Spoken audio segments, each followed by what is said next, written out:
Xc is called capacitive reactance. Therefore, if RL, for example, if in circuit is RL, for example, current and voltage V, here impedance Z is equal to R plus J XL. R plus J XL. For example, consider a RC circuit. For example, circuit is like this. We have a resistor and we have a capacitor, R ohms and XC ohms. For example, the current is voltage is like this. Here the impedance Z is equal to R minus J XC. For example, consider a RLC circuit. 3. We have a resistance, we have a inductance and we have a capacitance. All are connected to a voltage source. This is R, this is XL, this is XC. Here the impedance is R plus J XL minus J XC. That is Z is equal to R plus, if we take J common, XL minus XC. If I want to find mod Z is equal to square root of R square plus XL minus XC whole square. This is the way, this is called impedance. For example, if you take Z is equal to R plus JXL, a simple RL circuit. Okay, then what is a triangle? This is called impedance triangle. Take resistor as a reference. This J is nothing but 90 degrees phase shift. So 90 degrees to this is XL. If you add this, you will get Z. For example, let this be pi. Similar to a power triangle we discussed. That is, here we have taken active power. So here we have taken resistance. 90 degrees to that. This is 90 degrees phase shift. XL, inductive reactance, and it is impedance. This is angle phi. For example, from this triangle, so I am drawing the triangle here again. This is R, this is XL, and this is Z, impedance. So this is the phase angle phi. From the triangle, what is cos phi? Cos phi is equal to adjacent side by hypotenuse. Here it is adjacent side, that is R by hypotenuse, that is Z. So power factor can also be found if I know R and Z. So for a RL circuit, what is Z? R plus J XL. For a RC circuit, what is Z? R minus J XC. For a RLC circuit, what is Z? R plus J XL minus XC. This is for RL circuit. For if you want to draw the impedance triangle for this RC circuit, I am going to take like this.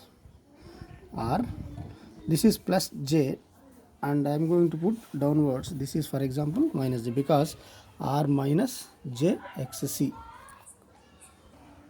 So this is for R minus J XC. Here it is, we got minus. So I am going to take XC here, and this is the Z. Again, this is phi. So for impedance triangle, from this triangle, impedance triangle, I can write power factor cos phi is equal to R by Z, that is resistance by impedance. Okay. Next, significance of power factor. Significance means use. What is the use of power factor? So from power concept, again I am writing this. Active power is VI cos phi. Reactive power is equal to VI sin phi. And apparent power or complex power is equal to V into I. So I am going to take these two. So here S is equal to V into I. Here also we have V into I. In case of V into I, here I am going to write this S here. Then I can write P is equal to S into cos phi. From this, cos phi can be written as P by S. That is VI cos phi by VI. VI cancel, I get again cos phi. So I can relate cos phi, active power and apparent power. So I can write cos phi as cos phi is equal to active power by apparent power or complex power. So power factor is equal to active power or true power or real power by apparent power or complex power. Now we'll see what is the use of this active power, apparent power and reactive power. From these three we are going to discuss the significance of power factor. So first, significance of power factor, and the active power P is equal to VI cos phi, which is measured in watts or kilowatts, which is responsible for the conversion of electrical energy into other forms of energy such as mechanical energy, heat energy, etc. So it does the useful work. It is called true power. Why we are calling this P is equal to VI cos phi as the active power or true power or real power? This power is converted, this electrical power is converted into mechanical energy. For example, if we give this supply to a motor, the motor converts the electrical energy into mechanical energy. So this conversion, this power will help the motor to develop the mechanical energy. For example, if you want to use heaters to heat a particular element, this is a power which is used for converting the electrical energy into heat energy. So it is going to do the useful work in our applications. So that is why it is called true power or real power or active power. Then what is the reactive power? So the reactive power, which is Q is equal to VI sin phi, measured in VAR or kVAR, cannot do any mechanical work.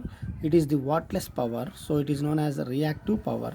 So the reactive power, that is Q is equal to VI sin phi, which is not going to do any useful work, but it will support the active power in order to deliver its duty.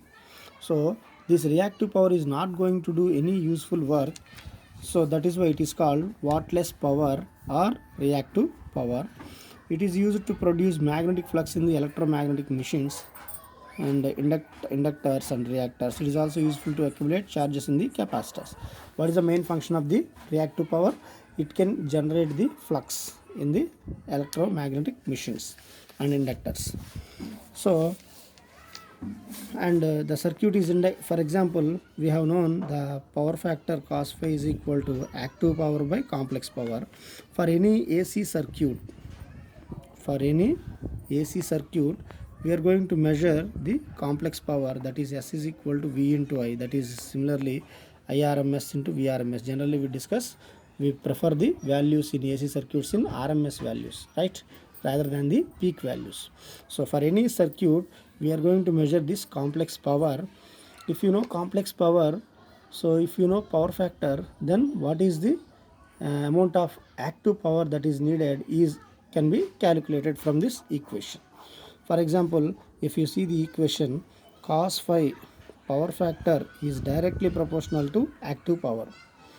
For example, if the power factor is high, that is almost 0.85, 0.9 or 0.95, then the active power also increases. If the active power increases, what happens? The amount of work done or the amount of doing the work increases. That means useful power is increased more. For example, if the power factor is low, since power factor is proportional to active power, if the power factor is low, automatically the active power also reduces. So active power reduces means the amount of doing useful work reduces. So that is why in order to determine or in order to develop the amount of active power needed, we are going to use this power factor. That is why in large industries or in inductive loads where power factor is reducing, we are going to install capacitor banks. So the capacitor banks will improve the power factor. And also one more thing, P is equal to VI cos phi, that is we know. From there I can write cos phi is equal to P by V into I. If I assume that the output power and voltage are constant, that is these two terms are constant, I can write power factor is inversely proportional to current. This is one more thing, one more important thing. If the power factor is more, then what happens? The current supplied to the circuit will be less. So that is the biggest advantage of the power factor. If power factor is more, automatically current is less. If current is less, what are the advantages? The advantages are, if current is less, the amount of copper conductor or the amount of wires, the amount of conductor material needed is going to be reduced. That means the thickness of the conductor is going to be reduced. So what happened from the equation? Cos phi is equal to inversely proportional to current. If power factor is more, current will be less. If current will be less amount of copper material is needed. That is a one advantage. What is the second advantage? If the current is less, automatically the losses, that is I square R losses, are less. If the losses are less, automatically the heat dissipation is less. If the losses are less, automatically the efficiency will be increased. So those are the advantages. That means if we are going to maintain high value of the power factor, we are going to increase the power, we are going to increase the active power, we are going to increase the efficiency, we are going to reduce the losses, and if the losses are reduced, automatically they dissipate in the form of heat. The heat will be reduced.